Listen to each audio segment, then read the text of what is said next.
तो ईरान ने इसके बारे में धमकी भी दिया है कि अगर आप इस जुलूस में कुछ भी उल्टा सीधा हरकत करते हो तो भैया अंजाम बहुत बुरा होगा। तो अगर आप आईपीओ से रिलेटेड रुचि रखते हो तो आपका जो अच्छा दिन है आने वाला है।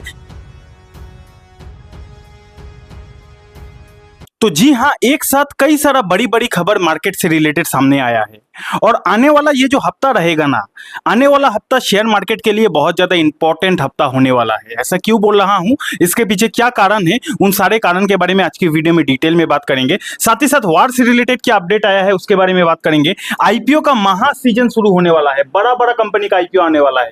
कौन सा कंपनी का आईपीओ आने वाला है उसके बारे में बात करेंगे। एआई की बहुत बड़ी डील हुई है उसके बारे में बात करेंगे। क्वार्टर 1 का जो रिजल्ट है उसका सिलसिला शुरू हो चुका है, उसके बारे में बात करेंगे। साथ ही साथ संडे का वीडियो है तो आप सभी लोगों का काफी सारा कमेंट्स आया है, उन कमेंट का भी रिप्लाई देने की कोशिश करूंगा। तो फुल पैकेज वीडियो है आज की। इस एक ही वीडियो में शेयर बाजार से रिलेटेड सारा न्यूज, सारा खबर आज आपको इस एक ही वीडियो से पता चल जाएगा। तो चलिए करते हैं वीडियो की शुरुआत। तो हमेशा की तरह सबसे पहले शुरू करते हैं ग्लोबल मार्केट से। तो चलिए देखते हैं ग्लोबल मार्केट का क्या हाल है। तो अगर अमेरिकन बाजार से शुरू किया जाए तो डाउ जोन्स में हमें तेजी देखने को मिल रहा है, लेकिन नेस्डेक में हमें गिरावट देखने को मिल रहा है। अब इसके पीछे का कारण यह है, ये जो नेस्डेक गिरा है इसके पीछे का कारण यह है कि सेमीकंडक्टर से रिलेटेड रिसेंटली जितने भी स्टॉक्स है, जितने भी इंडेक्स है, उसमें भारी गिरावट हुआ है। तो जबकि नेस्डेक एक ऐसा इंडेक्स है जिसमें सेमीकंडक्टर वाला काफी सारा कंपनीज लिस्टेड है, तो उनमें गिरावट होने की वजह से ही कहीं ना कहीं नेस्डेक में हमें उसका असर देखने को मिला। अदरवाइज बाकी सारी चीजें अभी तक तो पॉजिटिव है, बात अगर अमेरिकन बाजार की किया जाए तो। देन अगर यूरोपियन मार्केट की बात किया जाए तो यूरोपियन मार्केट में हमें सुस्त परफॉर्मेंस देखने को मिल रहा है। एंड लास्टली अगर एशियन बाजार की बात किया जाए तो एशियन बाजार में हमें अच्छा खासा ग्रीन कलर यानी कि अच्छा खासा तेजी देखने को मिल रहा है। तो ग्लोबल मार्केट में हमें नेगेटिव पॉइंट तो देखने को नहीं मिल रहा है, अभी तक की कहानी है। अब वीडियो अपलोड होने के बाद अगर कोई कहानी आ जाता है तो उस पर तो मेरा कोई कंट्रोल नहीं है। देन अगर बात किया जाए तो India allows 4 Chinese linked power equipment firms to bid for government projects, यानी कि भारत सरकार ने चाइनीज जो कंपनी है, पावर से रिलेटेड चाइनीज कंपनी है, उनको बीट करने के लिए परमिशन दे दिया है।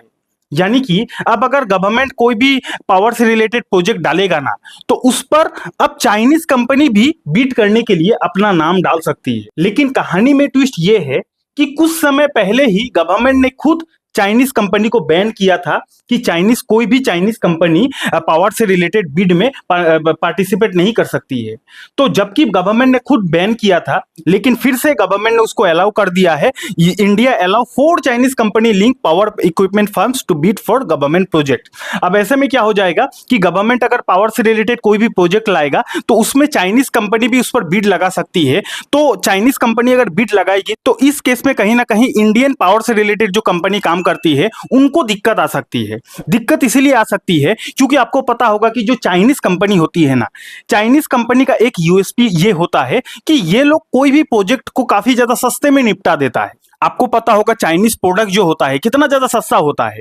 तो चाइना का ये एक बहुत बड़ा प्लस पॉइंट है, कोई भी प्रोजेक्ट हो, कोई भी इक्विपमेंट हो, काफी ज्यादा सस्ते में बना देता है। अब जबकि गवर्नमेंट ने अलाउ कर दिया है तो गवर्नमेंट अब इसके बाद कोई भी प्रोजेक्ट लाएगा और उस पर अगर चाइनीज कंपनी बीट करेगा तो ज्यादातर चांसेस है कि वो जो प्रोजेक्ट है वो चाइनीज कंपनी को ही मिले, क्योंकि ये लोग काफी ज्यादा सस्ते में काम कर देता है। तो इस केस में दिक्कत हो जाएगा इंडियन पावर सेक्टर से रिलेटेड जो काम करता है, पावर इक्विपमेंट से रिलेटेड, उन कंपनी को दिक्कत हो जाएगा। उन कंपनी को आने वाले समय में प्रोजेक्ट मिलने में काफी ज्यादा समस्या को फेस करना पड़ सकता है। ठीक है ना। तो पावर से रिलेटेड जो स्टॉक्स है उस पर आपका नजर होना चाहिए। देन अगर बात किया जाए आईपीओ से रिलेटेड तो जियो का आईपीओ आने वाला है, आपको पता होगा। और जियो का जो आईपीओ का साइज है, रिपोर्ट के थ्रू से ये खबर आया है, तो लगभग 37,000 करोड़ का ये आईपीओ होने वाला है। अभी तक फिक्स नहीं है, लेकिन ऐसा अनुमान लगाया गया है कि 37,000 करोड़ का ये आईपीओ होने वाला है। तो बहुत बड़ा आईपीओ आने वाला है हमारे देश में। देन अगर बात किया जाए तो एनएससी का भी आईपीओ आने वाला है।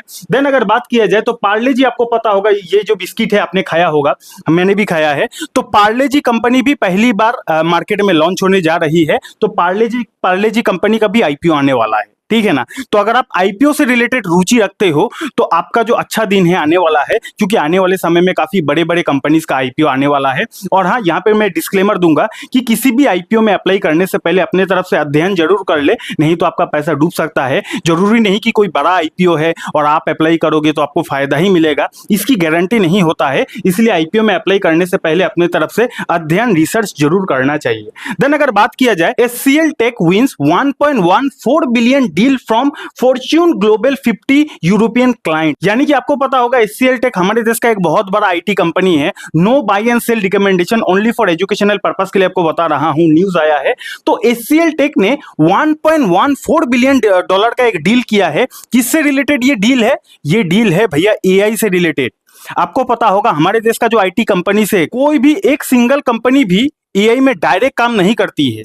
तो जबकि एक भी सिंगल कंपनी AI में डायरेक्ट काम नहीं करती है, तो इसका क्या सॉल्यूशन है? जबकि AI ग्रो कर रहा है, आने वाले फ्यूचर में भी ग्रो करेगा, तो क्या सॉल्यूशन है? सॉल्यूशन वही निकल रहा है कि आपको या तो AI में काम करना पड़ेगा, और अगर आप AI में नहीं काम करोगे तो AI से रिलेटेड जो बाकी कंपनी से उससे आपको पार्टनरशिप या फिर डील वगैरह करना पड़ेगा। तो वही HCL टेक ने किया है, बहुत बड़ा मैसिव डील किया है। देखो, आप अगर डायरेक्ट नहीं जा सकते तो आप इनडायरेक्टली पकड़ सकते हो ना, जो ऑलरेडी AI में काम कर रही है उसके साथ आप आगे बढ़ सकते हो। तो वही HCL टेक ने किया है। तो अगर आप IT सेक्टर में रुचि रखते हो तो इन सब चीज को आपको फोकस में जरूर रखना चाहिए, क्योंकि आपको पता होगा टेक्नोलॉजी पूरी तरीके से बदलने वाली है आने वाले समय में।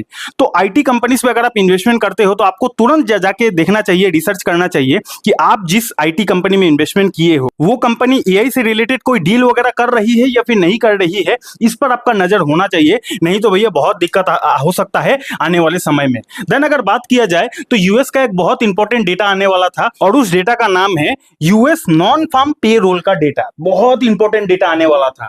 अब नॉन फार्म पे रोल का डेटा का मतलब ये है कि ये डेटा से आप ये जान सकते हो कि अमेरिका में कितने लोगों को नया जॉब्स मिल रहा है। तो ये डेटा इसीलिए इंपॉर्टेंट था क्योंकि आपको पता होगा सिचुएशन वार वाला है और काफी ज्यादा महंगाई बढ़ते जा रहा है। अब इस केस में रेट कट होना काफी ज्यादा इंपॉर्टेंट हो गया है हर एक देश में, लाइक अमेरिका बोलो, इंडिया बोलो। तो जबकि यूएस का नॉन फार्म पेरोल का डेटा आने वाला था, और ये डेटा बताता है कि यूएस में कितने लोगों को नया नौकरियां मिल रहा है। तो अगर ये डेटा अच्छा आ जाता तो कहीं ना कहीं अमेरिकन स्टॉक मार्केट के लिए काफी ज्यादा नेगेटिव था। जी हाँ, ये जो यूएस पेरोल का डेटा है, फोरकास्ट किया गया था 1,14,000 लोगों को नौकरियां मिलेगा, लेकिन एक्चुअल में आया 57,000 लोगों को, यानी कि कम लोगों को नया नौकरियां मिला। तो कम लोगों को नया नौकरियां मिला, यही चीज ने अमेरिकन शेयर बाजार को बचा दिया फ्राइडे को। अब आप बोलोगे सर ये तो खराब बात है ना, अगर कम लोगों को नौकरियां मिल रहा है ये तो नेगेटिव चीज है।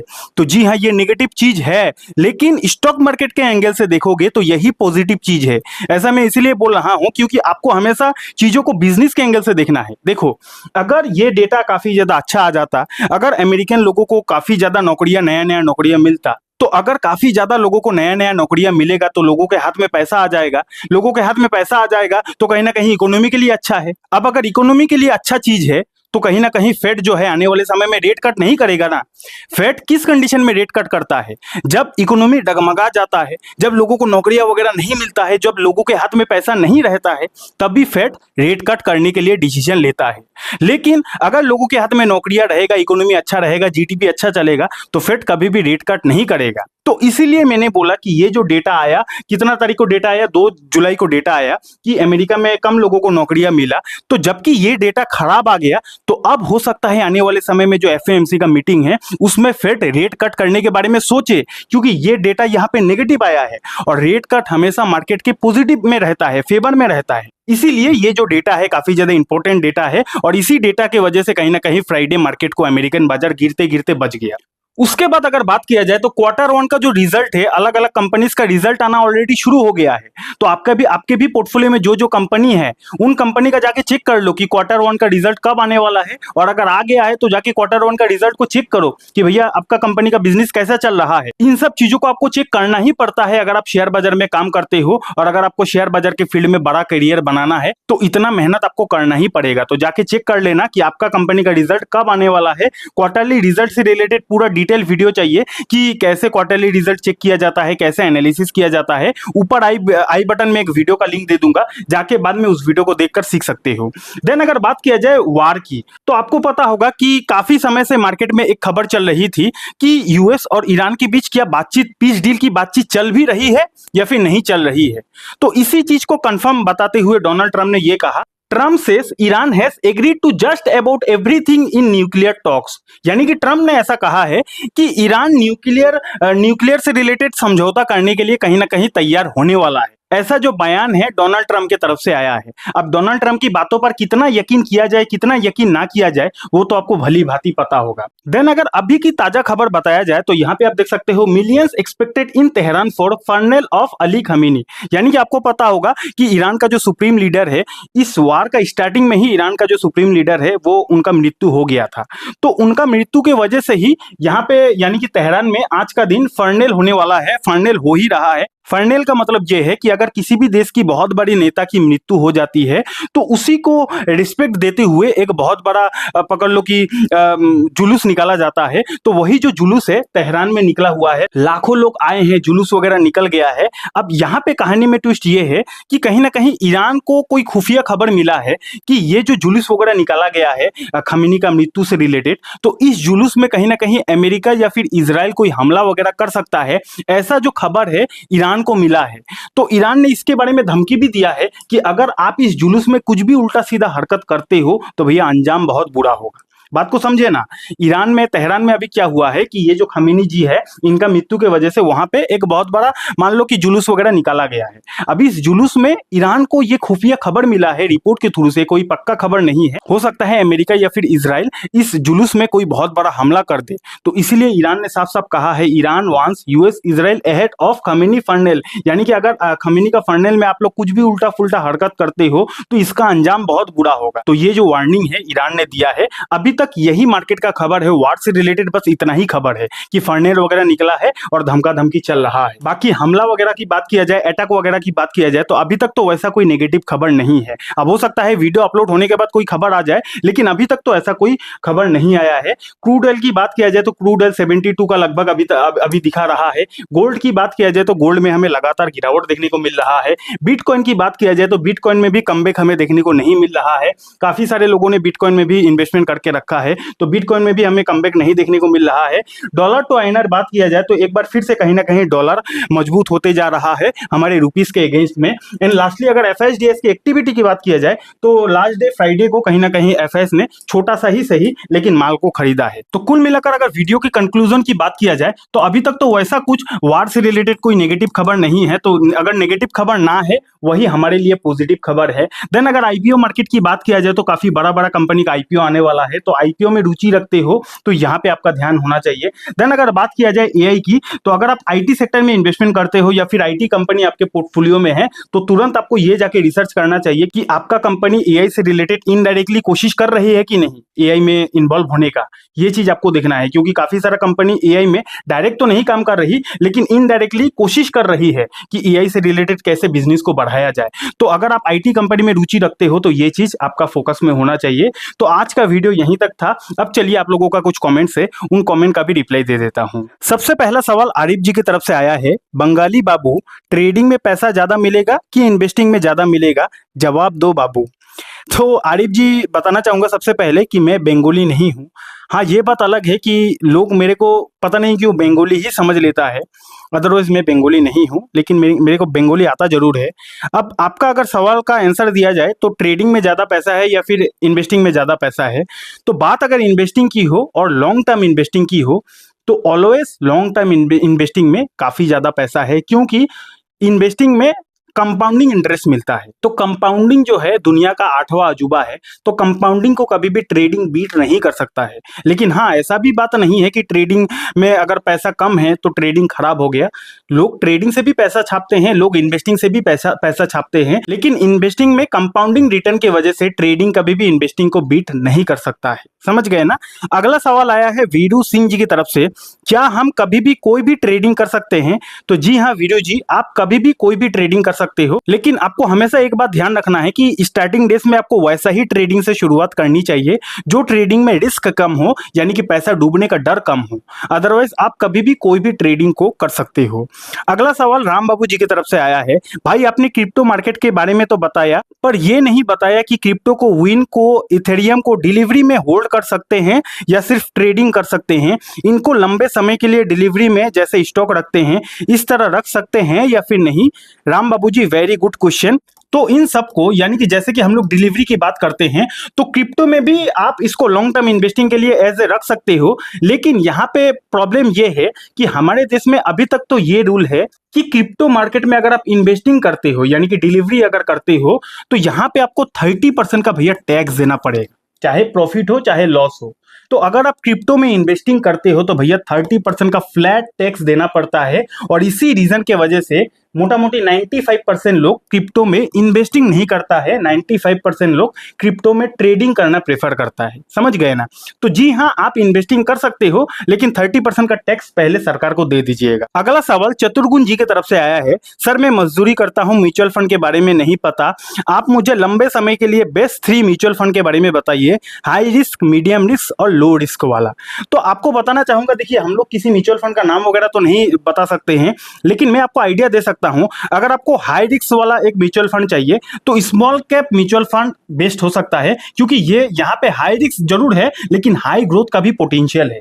तो एक आप स्मॉल कैप म्यूचुअल फंड को कंसीडर कर सकते हो। मीडियम रिस्क के लिए आप मिड कैप 150 को कंसीडर कर सकते हो, यानी कि इंडेक्स फंड की मैं बात कर रहा हूं। तो आप मिड कैप इंडेक्स फंड जो होता है 150 वाला, उसको कंसीडर कर सकते हो। ये म्यूचुअल फंड नहीं है, ये इंडेक्स फंड होता है।